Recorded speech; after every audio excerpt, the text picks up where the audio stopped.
Welcome to Closer to Venus. I'm Johnny Burke, and today's guest is Bola Abimola. She is an energy healer, Akashic Records practitioner, a psychic, and channel. Her work involves channeling her higher self in light language from the 10th dimensional Eldorians. In this episode, we'll discuss how she helps clients transcend the 3D into the 4D experience. Bola, welcome to the program. Thank you for having me. Really nice to be here, John. We appreciate that. So, Akashic Records, energy healing, channeling, which of those modalities came first? The energy healing came first after many years of delving into as a user myself, because I was raised a Christian. Over the years, I became much more understanding of the limitations that particular path had for me. My son, who has special needs, I was motivated to try different modalities for him, and that's how I got engaged with Reiki as a user to start with. Over many years of seeing the impact of it, because we are energy beings, I came to understand that yes, we are physical beings in this 3D experience, but really the outcomes that we seek in this 3D experience are easier to achieve when we operate as our energy self, as our true being. Reiki was my first time of engaging with that. After about 10 years of being a patient, I decided to train up in it. So I trained up at the Reiki Academy here in London over 2 years. So I'm now a Reiki practitioner. I'm actually engaged with what is called a Reiki medic practice, which is where we have a number of Reiki practitioners in the UK, Reiki masters and Reiki practitioners actually working together to provide Reiki healing to medical professionals here in the UK. It's about bridging the gap between Reiki and medicine. So I'm part of that practice here in the UK. What's interesting about Reiki is when we interview lots of empaths and intuitives and mediums and so forth in the show, whether they classify it as Reiki or energy healing, that was like their first step on their path. Have you noticed that as well in your work? There's so many different types of energy healing because we are energy beings, and it's also the same thing being called different names. There are so many of us that are raised in different cultures and different terrains. But the bottom line is about shifting the energy meridians within us. Each of us has our own set of energy meridians. And what energy healing does... You said meridians, right? Meridians, yes, within us. What energy healing does, whatever word you use for it, is to activate those energy meridians to increase the vibration of frequency. The frequencies, which is really the circles per second. Every atom within us is vibrated at a particular frequency. The circles per second is measured. So what energy healing does is it raises that frequency of vibration. Because when we are low, there is usually a disorder, a disease within us. We are meant to be vibrating at higher frequencies. And when we have certain things happen to us in our day-to-day lives, we lose energy. Our energy meridians get impacted, get limited, and our frequency level drops. And that is when we begin to have different aches and pains within that physical body. There are different layers of energy within us, but the energy healing affects all energy levels within us. And it's really about how we can come to become more aware of the frequency in which we're vibrating at. And we can learn to drop the things that are bringing us down through different modalities. It could be hypnotherapy, it could be medication, it could be energy healing. Energy healing is one of the modalities that worked for me. So how did you discover energy meridians? It's a very, very interesting concept. I've never heard it as of yet. Through my energy healing training, it's the Reiki energy healing, you do learn about the different chakras in the body. You do learn about how these chakras are working together, how they are getting activated or deactivated, how they're getting blocked. And the way they connect to each other is the meridians. They connect into each other through the pathways. So it's really about the chakras, how the chakras and energy points within us connect. There is a balance and a harmony that needs to exist within us. And when we lose that balance, we can get it back. And sometimes we have ups and downs. It's not as if once you have a high frequency, you never go down. No, because life is a journey. Life is a journey, and we have ups and downs. We may be able to transform and transmute our energy faster and faster based on our level of practice, letting go, using higher perspectives. And that's what my book is about, higher perspectives. Because the physical mind and the physical body have particular perspective that they're working with, especially around fear, around anxiety, around anger. There are lots of emotions and perspectives within the physical body, the physical mind, that really do not allow us to have a balanced energy meridian within us. And then we have the higher perspectives of the higher mind, things like forgiveness, things like love, resilience, compassion, empathy. These perspectives allow us to really vibrate at a higher frequency in that 3D, 4D existence, 3 density, 4 density experience. You're involved with channeling your higher self, and also light language, which I've come across a few times with speakers and experiencers. Who are the 10th dimensional Eldorians? What are they? Is it a group consciousness, and how did you discover that? They're 10th dimensional beings, and they are from the planet Aldor, which are thousands of galaxies away. And how I discovered them, it was in 2020 when I was going through some kind of an apocalypse, just like many of us in the world. And I really began to experience this Kundalini awakening within me, which is a deeper expansion of the meridians within us. We come to a place where we are able to connect more with higher dimensional beings. We're connecting in any case, once we are doing something that we enjoy. When we're doing any activity we enjoy, we're connecting with higher dimensional beings. Because those things we enjoy, we are participating in those things as we connect to our 5 density energies. Because our soul exists in 5th density. It's only the physical body that exists in 3 and 4D, in 4th density. When I was in that place in 2020, I really had to dig deep into my own spiritual practice. And as I did that, I experienced a Kundalini awakening, I experienced an out-of-body experience. And those things led me to begin to receive messages. When I am really in a place where I am enjoying what I'm doing, sometimes it's teaching, when I'm doing my Reiki energy healing, the Aldorians really come in and they start giving me messages for my clients. They start telling me what the clients need to do, what the clients need to understand more about themselves. The 6-dimensional Aldorians. They were really the ones that helped me to really do the light language channeling, which is really a combination of light, symbols, sounds. It's in a language that the ego mind cannot intercept. That's the power of light language. The ego mind cannot understand it. I never heard it described that way. Yeah, the ego mind cannot step in and rationalize it away, or push it aside, or bring logic into it. The healing goes straight into our unconscious. And we know that our unconscious beliefs are what are driving us more and more in the day-to-day. So light language really is a healing modality that allows us to really transform those unconscious limiting beliefs effortlessly, without us having to even think about it. The ego cannot interrupt. The ego cannot intercept. It just happens as we allow, as we intend, because we have free will as beings.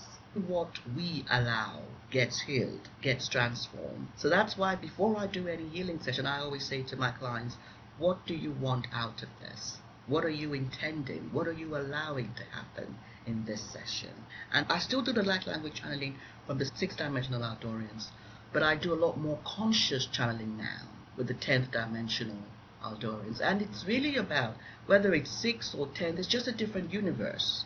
That's the difference between dimensions and densities. Dimensions are just a different parallel universe, and densities is the frequency of vibration within that parallel universe. I'm glad that you brought that up. This has been kind of a nagging question for many of us. When we talk about parallel universes, could it be that parallel universes are really just past lives? Because it's been explained to me many, many times that there is no such thing as past lives because they're all happening at once. Could it be that there are no parallel universes, they're just different lives? I believe in parallel timelines. I believe in parallel universes, and I've experienced it where I actually see in my reflection, I see a different side to me. Sometimes I look at pictures of myself from 5 years ago and I wonder, who is this person? Because each version of us in each timeline is an entirely different person that exists in the now, that exists presently. Each parallel universe, each parallel timeline exists at the same time, and it is actually consciousness. Consciousness is the one that is moving through the timelines, and we are moving billions of times per second, is what I have come to understand. Throughout the day, from when we wake up to when we go to bed, we've been through billions of timelines to really have that experience. So the experience we're having is what is real, but the actual reality we are creating is an illusion. We are the only ones in our universe, but we're having an experience through the projection that we're having. And there's power in that. And we can come to relate to our projection in a way that allows us to be empowered rather than victims. Because we can see ourselves as victims and having no power to create, to manifest. And we forget sometimes. And this is easy to do when we have had traumatic events in our lives. It's easy for us to forget that we are empowered beings who can actually experience heaven on earth through the way we hold our essence of being, the vibrations that hold, through spiritual practice, through our personal transformation. I have come to really believe in parallel timelines and how we can really jump timelines. So if I have an intention, every intention we hold is a different timeline, and it exists. If I have an intention to, say, have 10 children, there is actually a universe that I can come to. It may seem impossible at first, but there's probably a universe where I can have multiple childbirths at a very fast pace that may seem like a miracle in one universe. In one timeline, what may seem impossible is that can actually happen in another timeline. You may not be a race car driver in one timeline, but you hold that intention and you align yourself to the opportunities around you, knowing that the frequency of a timeline has to be matched by the frequency you hold. The only thing that is differentiating these timelines is the frequency we hold, the frequency that our cells are vibrating at. That is what determines what we experience. So the law of attraction is really more about the essence of our being, the frequency we are vibrating at, that allows our consciousness. Everything is consciousness. The unique part of consciousness that we are allows that part to experience what is in another timeline. And it's happening effortlessly. We don't have to think about it. We're doing it anyway. But it's about what are we experiencing? And that's really what we want to focus on. What do I want to experience? So it's not about what happens, it's about how we respond to it. Because we cannot stop the encounters from coming. Some encounters are preferred and some encounters are non-preferred as we're jumping timelines. Because our mind is focusing on one thing. We come to, in one timeline, we're actually enjoying a relationship, for instance. In another timeline, we find that there are in-laws which we may not be getting along with. That's an encounter. So we have different timelines we jump to, and we're experiencing preferred and non-preferred things. And some of the non-preferred things are from our unconscious self. And we can come to respond to these non-preferred encounters in a quicker way as we deal with the emotions that arise within us. Because our emotions come from the thoughts that we hold. Emotions are energy in motion. And the meanings that we place on whatever is happening to us decides what emotions we will experience, we will feel. That's where self-awareness also comes in. Where does the Akashic Records come into your practice, and how is that related to the channeling that you do, if at all? Akashic Records is an energy library. It contains that the different experiences we have had over lifetimes. And those experiences are happening right in this instance. But we give it a linear perspective in order for us to understand it, for us to make sense of it. So all the different reincarnations that I have had or you have had are all happening right this moment. And they're all stored in the Akashic records. And it's not just your personal records of your soul records, it's also records of the oversoul. Because the oversoul has an infinite number of souls that are all connected to each other. All different individuals, but all part of the collective of that oversoul. And the Akashic records allow us to access that. So when I do an Akashic record reading, I'm able to access the soul reading as well as the oversoul reading. And there's so many gifts that we hold that we may not be conscious of in our present existence. And we're able to tap into the information. The information is there, but because of the way the 3D experience is, we forget. We do not remember who we are. We do not remember where we've been. We do not remember the experiences of our own self.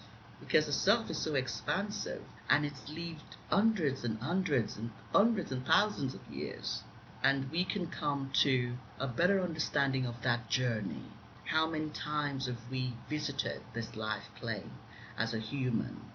And we can come to really accept ourselves a lot more and also open up. When we open those records, we allow the oversoul perspectives to also support us. We allow the healing to expand, because the healing is about cleansing any limitations, any karmas, any sorts of curses that have existed, because we all have relationships and interactions that we may not have left a good impression with. And the Akashic record healing allows us to release some of those karma with intention and come out of it with a more expanded approach, more expanded essence. And it allows us to accept ourselves a lot more. In your practice, do you use the Akashic Records readings and channeling at the same time, or are they pretty much separate practices? It's always happening together. Even right now I'm channeling. There's a lot of channeling that takes place now in my day-to-day. There's the light language, which I do separately, and I will ask my clients, do you want me to do any light language healing for you? But the conscious channeling is happening anyway, because I have a lot of spirit guides working with me. Archangel, the Metatrons, Archangel Michael works with me. And it's always about leaving myself as a vessel to allow my guides to work with me to bring the healing forth. I am not the one doing the healing. The healing is being done by universal energy, by source, by divine source, by spirit guides. My guides who are really the 10th dimensional Outdoorians. They will come through me and allow the unconscious to be cleansed. The healing that we really need to do is the unconscious. The conscious as well, but 95% of our existence is really, of our 3D experience, lies within that subconscious and unconscious self of us. So that's really where the healing needs to take place. What we are engaging is just 5% of us. The bulk of our being is, of that physical being, is in the subconscious and the unconscious self. When we talk about 3D, 4D, 5D, and beyond, because you mentioned the 10th dimensional Outdoorians, how exactly do we transcend the 3D experience, or the 3D density, if that's the correct way to describe it, into 4D? How does that happen? So that's a great question. The third density experience is what we come to when we're born. We're actually born into the earth plane, into the 3D plane, forgetting who we are, our spirit beings. The 5D, the 5 density is where our spirit being stays. Doesn't leave the 5 density. The spirit being stays in the 5 density. And we come into the matter. Matter becomes dense. The density that it becomes is this body. This body is a third density body. We only become aware of that spirit being when we go into a spiritual awakening. And in the spiritual awakening, it's not one day, it's not one moment, it's a journey. But there's a moment And that may happen at any age. It may happen when you're 2, it may happen when you're 80 years old, and it may never happen in a lifetime. There's a point when we realize that we are more than the physical being. We realize it may be through an out-of-body experience, it may be through a dark night of the soul, that we realize that actually this physical body is not really who I am. There's a spirit being that is within me, a space within me, a quietness within me that is always talking to me. There's an infinite wisdom within me. And sometimes we sense it in the fleet of the moment. We just feel safe. We feel love. When we feel love, we're connecting to our higher self. We're connecting to fifth density. The third density is not about love, it's about fear. So when we are connecting with love, we are connecting with the fifth density. Not the fifth dimension. The dimension is just the parallel timelines. The dimension is like the country, and the density is like the states in the country. There are infinite number of dimensions, and within each dimension you have the densities. And there are 12 densities within each dimension. But the dimensions are infinite dimensions. The densities exist in every dimension and in every timeline. The dimensions are timelines, and each timeline has different densities. Each timeline will have a third density, a fourth density, a fifth density. The fifth density is definitely spiritual. It's not a physical density. It's not a physical form. The third density is where we are not realizing that we are actually spirit beings. We only know ourselves as a physical ego. We do not awaken.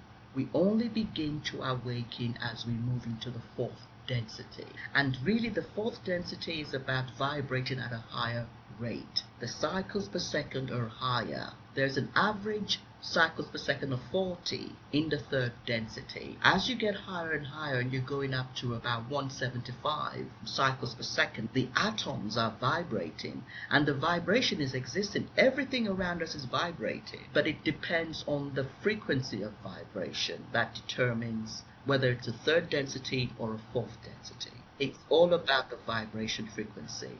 And when you get to about 175, you're now in the fourth density, and you really need to be at 330 circles per second to now be in fifth density. And by then, you're no longer physical. You actually have to die to get into the fifth density. So only the third and fourth density are physical, and you have to go through the fourth density. And when you're in the fourth density, you have now realized you're the spirit being. You've now realized that you're actually working with the universe, and you're seeing that projection, and you're understanding the reflection and how that reflection is meant to work with you, with the synchronicities that are happening. You're very aware.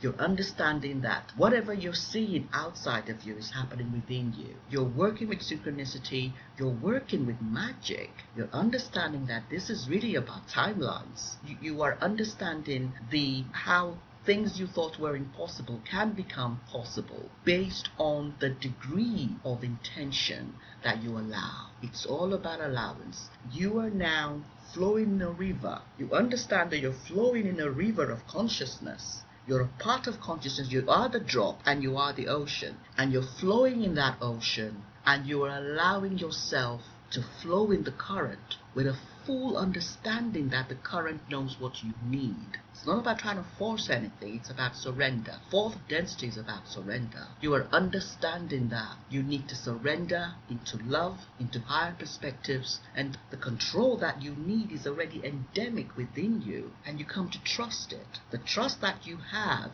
in that current, in consciousness, raises your vibration, and it becomes higher and higher.